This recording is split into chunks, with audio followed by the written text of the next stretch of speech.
quality improvement and increased efficiency measures play a role in your financial planning? Does quality play a role equal to that of finance within board meetings? How do your organization's quality improvement strategies impact your financial performance? We have to think of quality on several levels. First is the moral and ethical level. It's the right thing to do for patients. It's a commitment we make to them when they come to our organization needing care, that we'll give them the right care in a safe environment. On another level, quality drives a sense of pride and professionalism within an organization. It is the foundation of a healthy culture for the organization. And thirdly, it drives financial performance. We know that improved quality drives improved financial performance.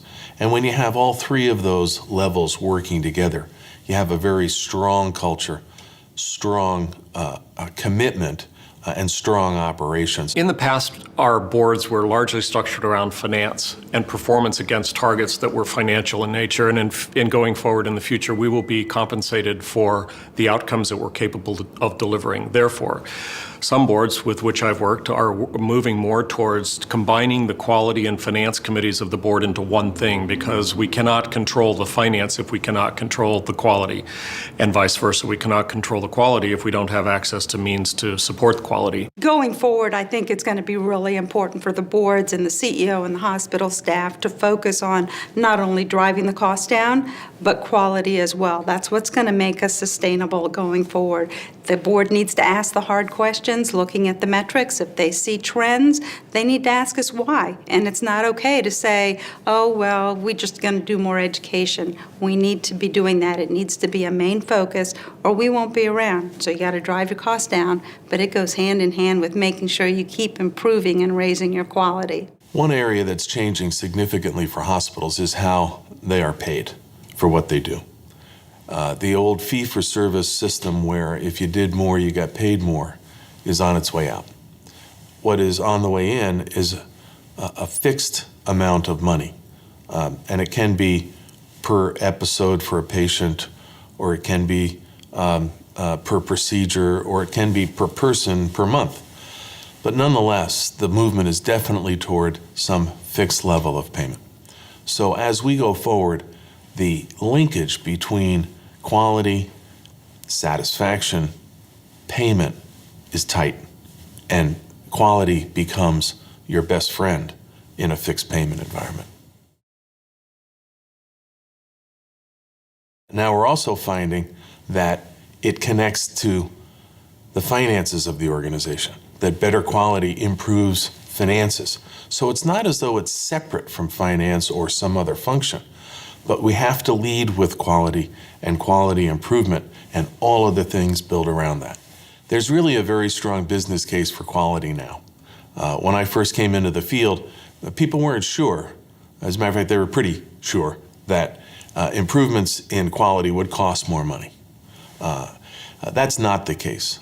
All of the national studies are showing that as you improve patient care and performance, costs actually go down.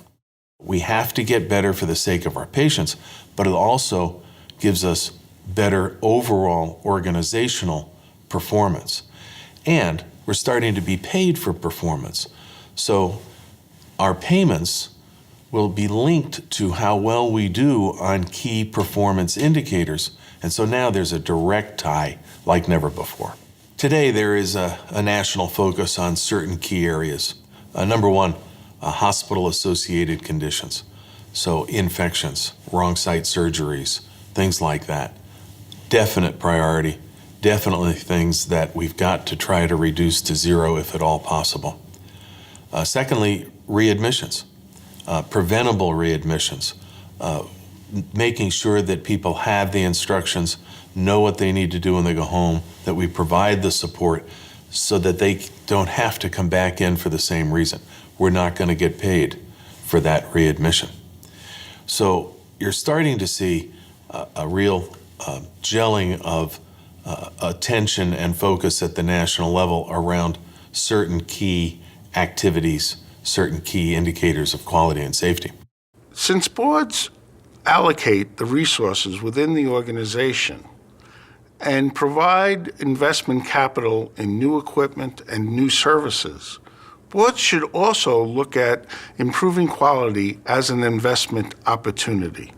Boards should assure that enough money is placed in the budgets of the quality and safety programs to assure their success, that there's adequate staffing and resources to build effective quality and safety programs. The collection and use of data is essential to a quality improvement effort. The old saying is, what gets measured gets done. So if the organization knows that there are key indicators that will indicate how well the organization is performing in specific areas, and then as part of a broader picture, its overall performance, attention gets paid to that. And so you have to have data to know if you're progressing, because the fundamental question of how we're doing gets answered with another question: compared to what? Compared to what our targets are for improvement in given areas. So data, measurement, reporting, trending over time, key functions. Organizations today use a balanced scorecard to measure overall progress and success. Those scorecards contain some quality measures, financial measures, community and patient satisfaction measures, maybe some market share measures. Off of that scorecard is driven indicators and incentives for leadership. CEO annual performance objectives link straight to that scorecard.